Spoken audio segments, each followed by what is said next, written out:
What is also happening is the politics over it, because once again a tragic lynching has become another opportunity for a BJP versus Congress slugfest. Take a look.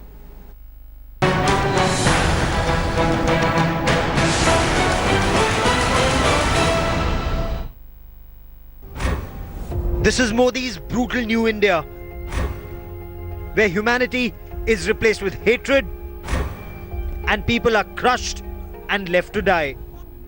Is the lynching of a 28-year-old man in Rajasthan's Alwar district a sign that the country has turned into Modi's brutal new India? This tweet by the Congress president was enough to set the cat among the pigeons.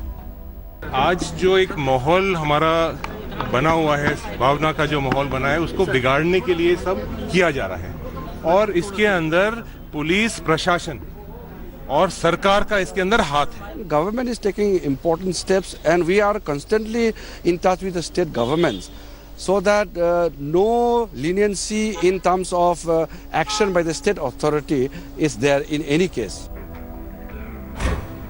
What followed were outraged responses from the BJP camp, accusing Rahul Gandhi of being a merchant of hate, or of reminding the Congress president how governments run by his party had presided over riots where hundreds of lives were lost. Yes, violence has happened in the country against minorities, irrespective of who was in government. But how does that take away from what happened to Rakbar Khan, Pehlu Khan and scores others across the country, especially when some ruling party leaders seem to make light of the crime?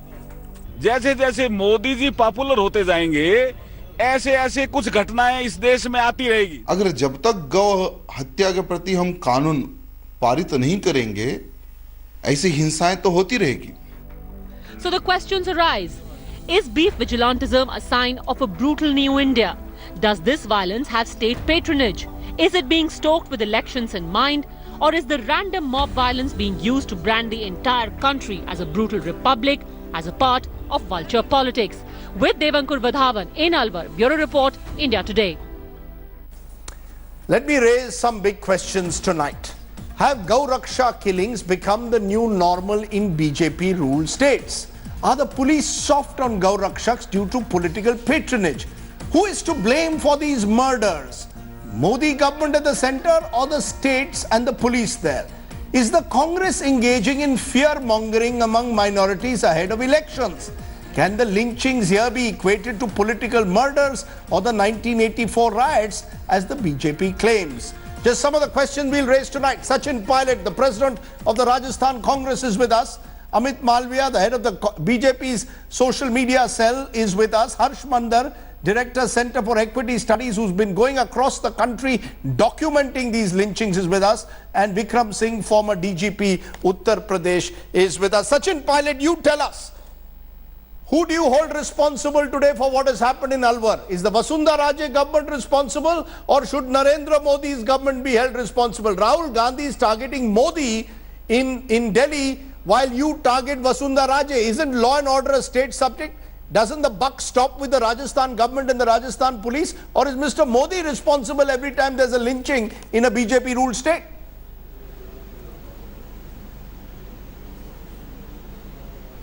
We must listen to ourselves talk. We are today talking about mob lynching as if it's a daily occurrence.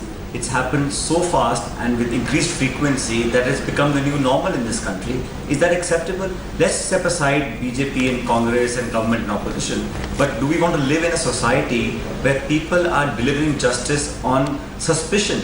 People are killing, maiming, hurting, murdering people in the broad daylight and nothing seems to stop them. These so-called antisocial elements have existed before also, but why is it that 4 years ago no one talked about mob lynching and this kind of cow vigilantes taking lives of other people?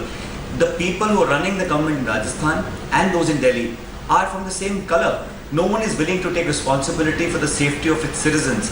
I think it's unbecoming of a chief minister to have sworn by the constitution and then not to stand to protect those who are being killed. I think if the government of Rajasthan, or for that matter, the Indian government, the Supreme Court very clearly said that India is becoming into a mobocracy. What we need is a new law. Step aside from making a new law, with increased frequency, people are allowed to take law into their own hands. I think the government of Rajasthan is fully responsible for this, but to my mind, there is complicity. There is new evidence coming out now that the police perhaps was also involved. I think there should be a judicial inquiry, and we must set an example that nobody can hurt another person. If someone has broken the law for cow smuggling, Rajdeep, there is a provision of our law for that. Arrest the man, take him to jail, charge sheet him. But who has given the right for people to run amok and kill people? I mean, we cannot be accepting this as a normal. We as a citizen, as a country deserve better, and government of India and government of Rajasthan are completely allowing this because they've failed on development front. They want to have this discussion and turn all the violence into a reality in this country. We will not stand for it. So you are saying if Rakbar Khan, or indeed even before him Pehlu Khan, who was killed in the same Alwar district, are allegedly accused of cow smuggling, that is a law and order issue. It gives no one the right to take law in their own hands. And you claim that all of this has happened post 2014. You are saying there were no cow vigilantes before 2014.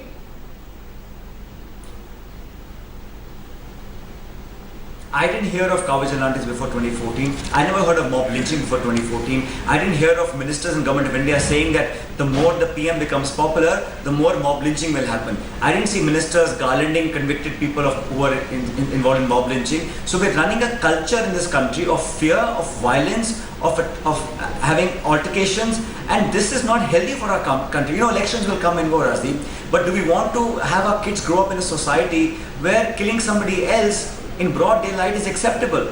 I mean, we have to stand up and at least say that this is wrong. I see the government of India and government of Rajasthan sitting idle. They've ordered some inquiry. The police will investigate into the police matters. There is no credibility left in the administration of Rajasthan, and this is not for the first time, sadly. So this has become some sort of a norm, and we need to really tell and assure our citizens, which is the job of the Chief Minister, that she will not allow and tolerate such instances to happen. You make an example of culprits who've done it before, but so far all we've heard is a tweet and some formation of a committee. Last time this thing happened, it's not a Hindu-Muslim issue, it's not a BJP-Congress issue, it's a human issue. Can we allow people to kill other people? You know, is it normal for a civilized society? You know, these are hard questions, Amit Malviya, that are being asked. These are hard numbers that are before you. Since 2014, number of instances and victims have gone up.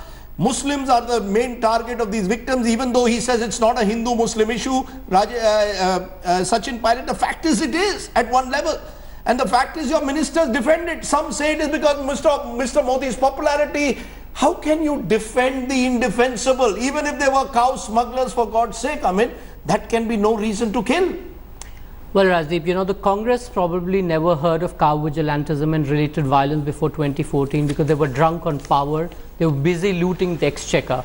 They probably also don't know of the 1984 genocide. They also don't know about Nelli, Malyana, Meerut, Hyderabad. How is that Ahmedabad. connected to cow vigilantism? 97% of the attacks were reported after Prime Minister Modi has come to power in the context of cow vigilantism. Yes, Nelli happened. Yes, 84 happened.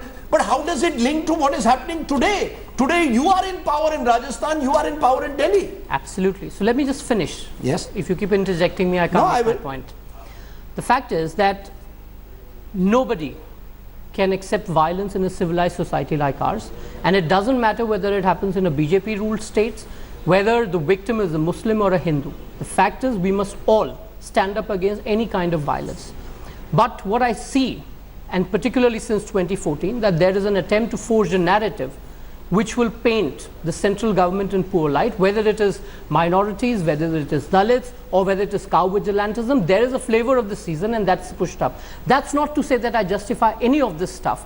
I am telling you that the Rajasthan government is going to take the strictest action possible, and they have done so. They've not done it in Pehlu Khan's case. In Alwar, in Pehlu Khan's case, the perpetrators have got away on bail. Absolutely. They were even celebrated after they got away. Right. So you've allowed impunity, you've allowed them to get a sense of impunity. So let me finish that. In case of Pehlu Khan, the narrative in the media is that he was lynched to death. The fact is that he wasn't. Exactly the similar things happened with Alimuddin Ansari in Hazaribagh, where everybody said that he was lynched. He wasn't. It was later that he died, which is a matter of investigation. He was beaten, for God's sake. Listen to me. He was beaten, Amit. But it was Are not we now lynching. making a distinction between lynching and beating, for God's sake? Rajdeep, just because you want to raise your voice does not mean that makes you more credible. The fact is that these were not lynching cases, but they were made to be lynching cases in the media. And I have a problem with this media narrative, which seems to create a situation where the picture is emerging that nothing seems to be working here. That is not true. I am to blame. The media is to blame. The media is to blame for Gaurakshak mobs. The media is to blame for what Gaurakshak mobs do. I am responsible. I ask people to go and beat a crowd leader. False narrative. I am not for a minute defending what happened to Rakbar Khan. Not at all. I'm saying so. But I'm also saying that sections of the media and Congress party are intentionally making a narrative which is not true. The fact is that you cannot equate every criminal act that happens to a communal and give it a communal hue, which is exactly what is being done. I'm sorry, in the name of justice, you are raising fear amongst the minorities because you want to get their vote. The fact is that if we want justice for people who have been wronged, we must stand up. But tell me, how many times in 2017 have you heard of Muslim aggressors and Dalits as the victims? There have been 50 plus cases that have happened. We've not heard even a single outrage in the media. But when a minority is at the receiving end, we have this outrage. We must protect our minorities, but not at the cost of justice. And that is important. Because there's a sense that justice is not being done in these cases where minorities are the target. That's the reason. That is the fear. That's because what the courts say is not acceptable to you. When the courts don't find anybody guilty of lynching Pehlu Khan, that's not acceptable to you. When they don't find anybody guilty of lynching, it is not acceptable to me. It is not acceptable to me. It is not acceptable to me when Jayant Sinha is found. No, I'm not. A fast track court convicts them. They get on bail.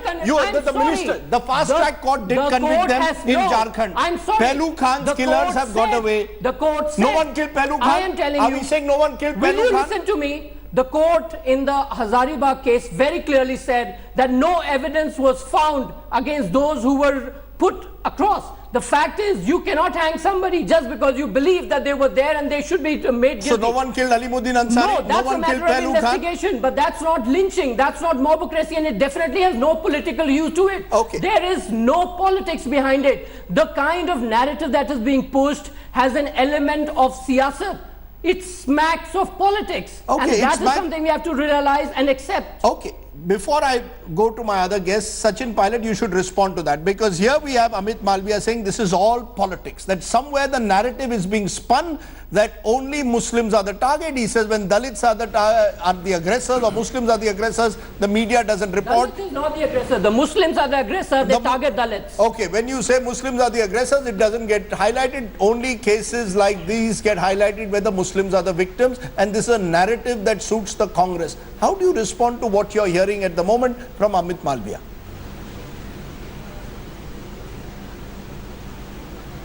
Frankly, I don't know what to respond about this, because I find it unbelievable that anybody can distinguish between people being killed and murdered from Hindus and Muslims and Sikhs. They're all Indian citizens. For example, no one killed Pehlu Khan, and in Rajasthan, 150 farmers have not committed suicide. Minor girls are not being raped and murdered. Every day there are encounters. So in this state, there is complete lawlessness. I think no one is trying to politicize. All we are seeking is justice, and the fact that people in power are giving the kind of encouragement that is unbecoming of them to allow these anti-social elements to take law into their own hands. Now, whether today you attack a Muslim, tomorrow is a Dalit, day after it can be you.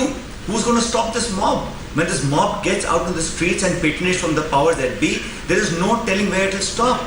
You cannot have two standards. I want to remind one thing to you on this program, Rajdeep. 1984 riots keep coming up, and I was witness to this. The then Prime Minister Manmohan Singh, he was not the Prime Minister of India in 84, but he said on the floor of the Parliament that I hang my head in shame, I apologize for what happened. And he was Prime Minister in 2004, not 84. I want to know whether the current Prime Minister will do the same thing about the Gujarat riots. You can't justify one wrong for yesterday's wrong. Let's not do this politics. We have a young country, we have to set an example. You can't justify the killing and the lynching and the cow vigilantism taking law into their own hands. That's not appropriate. You know, elections will come and go, but these debates and these blemishes on our forehead will remain forever. You know, before I go back to Harsh Pandar, who's actually been on the ground talking to victims. The fact is, Amit Malviya, we have to end this political whataboutery. Every time I raise a question, you tend to attack your critics for their whataboutery. You've engaged today in that whataboutery. What about when Muslims are the aggressors? What about 1984? For God's sake, a man has been killed, an Indian citizen has been killed by whether you call it lynching today or murder, I call it murder, you'll call it lynching, or vice versa. Where is the empathy? Where is the empathy, Amit? I don't see any empathy in a single BJP leader today in Rajasthan or Delhi. Well, where is the empathy? Well, perhaps, Rajdeep, you need to change your perspective about BJP and its leaders. You will find the empathy. Well, show me. Well, let me finish, please. Did anyone go to Aslam? No, I must ask you, when Akhlaq was killed, you had a minister, Mahesh Sharma, actually going and putting the tricolour around the person who was allegedly involved in the killing. Now you've got in the case of Rakbar, people saying this is an attempt to tarnish Modi's name. In the case of Alimuddin Ansari, garlands are put. In Rakbar Khan's people are glorified. What is going on? Where is the empathy, sir? When the nun was raped in West Bengal, everybody blamed the Modi government. Again, it was an illegal... No, let me finish. There are instances on your side and there are instances on the other side. The point is... No, you're on my side. These are all Indians. We are all Indians. Absolutely. But I don't see you outraged as much. I am outraged every time an Indian is killed. On the majority. No, you don't. I am killed. Well, you know I am outraged you when any made Indian an industry out of 2002 riots. I did you not forgot the car sevaks who were burnt. You only remember the riots. The result was everybody to see. Mr. Modi, who you tried to victimize, is today the Prime Minister of the country because people rejected the theory that you propounded. And several people like you. But the important point, Rajdeep, is not who has been killed. The issue is that are we working for justice? The answer is the kind of narrative that I see is not focused on justice, is focused on putting the onus on a political party or otherwise. And I'm sorry to say, it is consistent among section of the media. It is definitely so on the case of the Congress party. I can ask the Rahul Gandhi the same question. He goes and weeps for Vemula. Why does he not do it for other Dalits who get killed and maimed in states ruled by the Congress party? There is obviously a lot of hypocrisy in the way the narrative is played out here. As far as Rakbar is concerned, he is as much a citizen, and I bleed and weep for him as much as anybody I would. But the fact is, can the Congress party or you say the same thing? The answer is no. Okay. Harsh Mandar, respond to that. What is being suggested by Amit Malviya is that there is a section of society that only weeps when a Muslim is killed. That is the level to which, in a sense, the political dialogue at least has come. And that is the accusation of selective outrage which is being made here today. I wouldn't use the time that I have to respond to that kind of whataboutery. I do want to say that I have traveled now across 12 states and met victims of lynching and their families in these 12 states. And the story that I am continuously trying to tell, I'm also putting together a book now, because I feel that we need to understand what is happening to our country. And it's not about one party or one other party. I think the crisis is now in society, and I'm not surprised by what has happened with Rakbar, because the role of the police is similar in case after case. And let me just briefly explain. When the Supreme Court called this the rise of mobocracy, I don't call it the rise of mobocracy, I call it the rise really of what I call command hate crime. Let us recognize that except for the instances where it's in the child lifting, those are criminal lynching, but the others are majoritarian lynching. And whatever Amit might say, yes, if 97% of cow lynching has happened after Mr. Modi has come to power, and 86% people killed are Muslims, we have to recognize that. But can I just, sorry Rajdeep, I'll just need to say one or two very quick things about the role of the police. Why I call it command violence, command hate crime, is because there's an enabling environment and the police knows what is expected of them. And so I'm seeing, we had Rakbar Khan a year ago. he was transporting milch cattle, so was Rakbar. There was no question of them taking them for slaughter. The cases were registered. Even a year later, it is Pehlu Khan's son and nephew who are running around trying to get justice. There's a sense of fear all across NU, even to pursue the business of daring. And this is now across the country, and I'm saying it even in non-BJP ruled states. I went to Bengal. I found a situation very similar. There's a sense of where the police is acting against, you know, when a lynching let me happens, take the police point. What classically happens is that the police will side with the police will side, you're saying, with the perpetrators, not with the victims. Let me in fact take that, because in Rakbar Khan's case, that is precisely what has happened. I just want to take that to Vikram Singh. I just want to take that to Vikram Singh, former DG UP, because Vikram Singh, when Rakbar Khan is injured in an attack by Gau Rakshaks, the police choose to drop the cows at the cow shelter first and don't take the victim to the hospital. The Rajasthan DGP today calls it an error of judgment. I mean, surely this is much more than an error of judgment. This is just not an error of judgment. This is absolutely flawed priorities. You are placing the welfare of cows before the welfare of human beings, for which you have sworn when you voted the uniform for the first time. Misplaced priorities, to say the least. And if you've done that, the least that the DGP could have done was to have dismissed those who said it was a misplaced judgment or an error of judgment.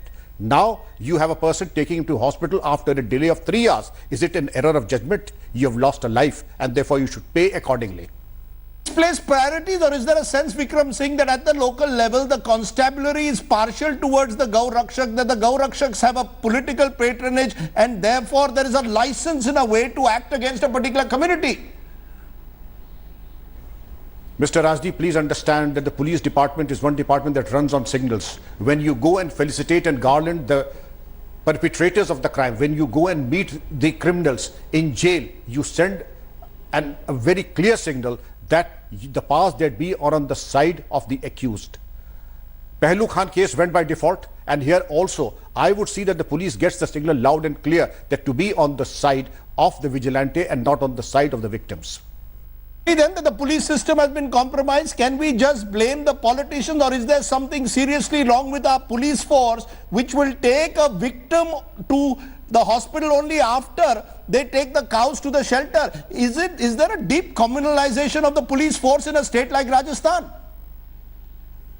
Rajdeep, I would say that in this case, there were willing accessories to the crime. Willing accessories to the crime. Two, I wouldn't say that the police department has been compromised, but I would say the leadership to take the tutorials in law very seriously. They swore by the Constitution of India and not to any manifesto of any political party. And therefore, they should be true to their oath when they join service. Let me come to you then, Amit Malviya. You're hearing from police officers, you're hearing from retired IAS officers. This is not just an attack by a section of society. There is a sense of growing feeling that the police is playing a partisan role in these cases. No one is saying lynchings don't take place in Bengal, or they don't take place in Kerala, or don't take place in non-BJP ruled states. But the partisanship of the police in the case of cow lynching is what is troubling. Surely again I come back to it. Where is the solution? Where is the sense of outrage in the government? Why aren't you all angry about, why aren't you siding with the victim? You seem to be siding with the perpetrators. That is the worry. Well, that's your assessment, Rajdeep. That's not true. And to suggest that we are not outraged in the government is again your assessment and not a fact. Vasudha Raje tweets. What does she go beyond a tweet? Well, she never goes beyond a tweet. Well, Rajdeep, the fact is that if the police is compromised, the action will be taken. The senior police officials of Rajasthan government were today in Alwar. But there is also a context to it which you should know. There is a great deal of cattle smuggling that happens in Alwar and Bharatpur region. Rakbar Khan himself had a case against him for smuggling in 2014. Having said that, that is no justification. No, it isn't. That is no justification just for because lynching. I tell you and facts, his family has been involved in daring for years also. Well, Rajdeep, just because I tell you facts, you say this is not acceptable. If you have to have a solution, you have to realize that there's a problem. The problem is that the villagers' cattle is being smuggled out. It's something that they depend and live on. If that goes, there are local contexts in which these things happen. We are not justifying it, but we are putting it in context. The police has to take action. The government will take action and be responsible. But let's look at the whole picture. Let's not blame the BJP because it's convenient and you don't like the BJP. No, it's because that is what it is. Please tell me, how many times have you outraged on the death of our workers in Kerala and Bengal? The answer is no. That is not true. That is not true. That is not true. And in Kerala, political workers have been killed on both sides. That's the truth, and we have outraged on that. But let's not equate and once again one killing to another. Let's the context which Amit Malviya is saying. The context is important. The local situations are important. It does not have to do with government. Sachin, as the man from Rajasthan, Amit Malviya says there's a context which also cannot be ignored and is being selectively ignored.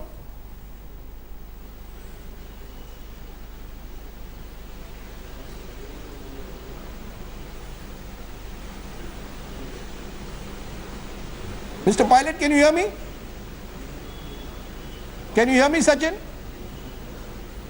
Yes, I can hear you now. Do you believe Amit Malviya says there's a context to the killings that have taken place in Rajasthan, and you cannot ignore the context?